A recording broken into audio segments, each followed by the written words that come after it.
ఒక్క నిమిషం అంటే ఆ రోజుల్లో నాకు తెలిసి అంటే యూత్ కాంగ్రెస్ దీంట్లో సంజయ్ గాంధీ మరణానంతరం చాలామంది యూత్ లీడర్స్ అంటే డంపి అహ్మద్ ఇలాంటి వాళ్ళందరూ కూడా మేనకా గాంధీకి సపోర్ట్ చేశారు. మీరు మేనకా గాంధీ గారికి చేయలేదా? నేను మేనకా నాకెందుకేమో రాజీవ్జీ ఉండాలి, ఎందుకంటే మేనకా గాంధీ ఆల్రెడీ సంజయ్ గాంధీ వైఫ్. రాజీవ్ గాంధీ వస్తే ఏమవుతుందంటే జనాన్ని మనం మొబిలైజ్ చేయొచ్చు, ఆయన పర్సనాలిటీ అది ఇది అని నాకు ఒక వ్యూ వచ్చింది. ఈయనైతే రైట్ పర్సన్. ఇప్పుడు మనం నలుగు పోతాం, సెలక్షన్లో పోతాం, మనకు ఎవరు మంచిగా ఉంటే మనం చెప్తాము. ఎందుకు అయింది, ఎందుకు వచ్చింది అనేది దీనికి ఒక గట్ ఫీలింగ్తో చెప్పేసారు. నాకు ఫీలింగ్ ఏంటంటే ఈయన పైలట్, డిసిప్లిన్ మనిషి, ఇలాంటి వ్యక్తి వస్తే ఇంకా మేడంకు చాలా గట్టి సపోర్ట్ ఉంటుంది. కోడలే అవుతుంది కదనే, కొడుకు కోడల్లో డిఫరెంట్ ఉండదా, ఆ లైన్లో చెప్పిన. ఆ తర్వాత బేగంపేట ఎయిర్పోర్ట్లో రోజు సాయంత్రం ఆయన ట్రైనింగ్ అయినాక కాఫీ తాగుతుంది, ఇటు సైడ్ వచ్చేది. అట్లకి ఎప్పుడు వస్తాం కానీ తెలియగానే ఆడనే వాచ్ చేసేది. అట్లా 3-4 సార్లు పట్టుకున్నా. నన్ను చూడంగానే అరే ఈయన పిరాయాభై అలా బడి పైన అరే క్యాయార్ పోతాం కైకు సతాత్యం నేనే సాబ్ ఆనా పడతాం.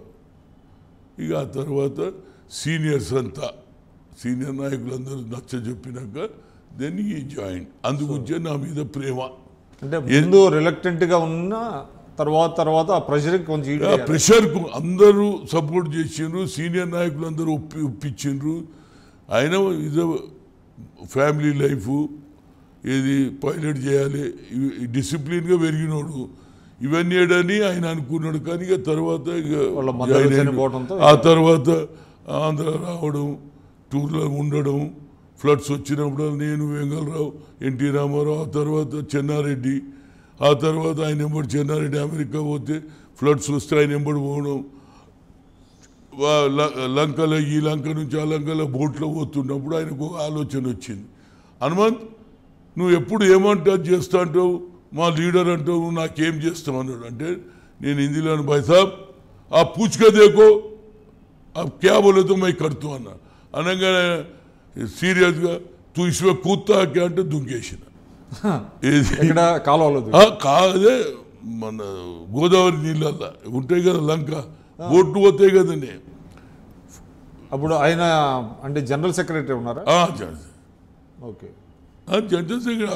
అప్పుడు ఆయన ప్రెసిడెంటే కదా అప్పుడు.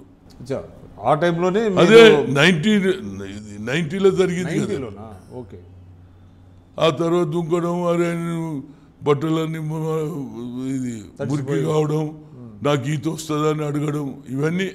అదేవిధంగా మొన్న రాహుల్ గాంధీ కూడా అడిగే, జగ్గారెడ్డి బాగా పనిచేసిండు, ఖర్చు పెట్టిండు, అతనిదే పాపం కష్టమంతా. నాకేందంటే ఎవడు బాగా పనిచేస్తే వాని గురించి చెప్పాలి, సొమ్మొక్కంది సోకొక్కంది అనకుండా చెప్పిన. కానీ దానివల్ల ఒక రాంగ్ సిగ్నల్ వెళ్తుంటారా? అంటే ఎంతోమంది కష్టం ఉంటుంది ఆ సభ నిర్వహణ, ఒకరికో ఇద్దరికో బాగా చేశారని చెప్పి మొత్తం క్రెడిట్ అంతా వాళ్ళకి ఇస్తే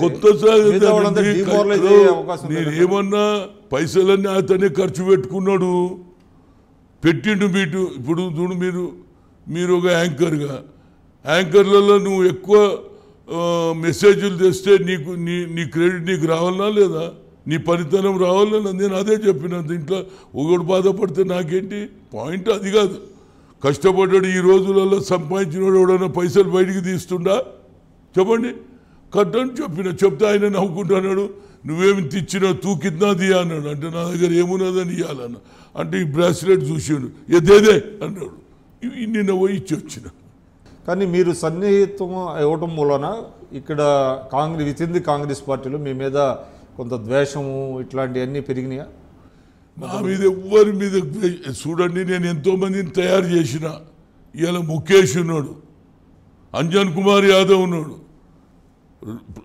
ప్రసాద్, అదేవిధంగా సత్యబాబు, నేను youth Congress, Satyababu is the district president. ఈ విధంగా ఎన్ని ఉదాహరణలు చెప్పాలి? అంతేందుకంటే మీ చంద్రబాబు నాయుడు అండి, చంద్రబాబు నాయుడు గారు కూడా నా పార్టీలో వైస్ ప్రెసిడెంట్. నేను జనరల్ సెక్రటరీ ఉన్నప్పుడు ఆయన ఏది చిత్తూరు జిల్లాలో నాయకుడు. కేసీఆర్ ఎవరు, నా దగ్గర వైస్ ప్రెసిడెంట్గా పనిచేసాను. మదన్ మోహన్ గారు చెప్పినని చేసిన.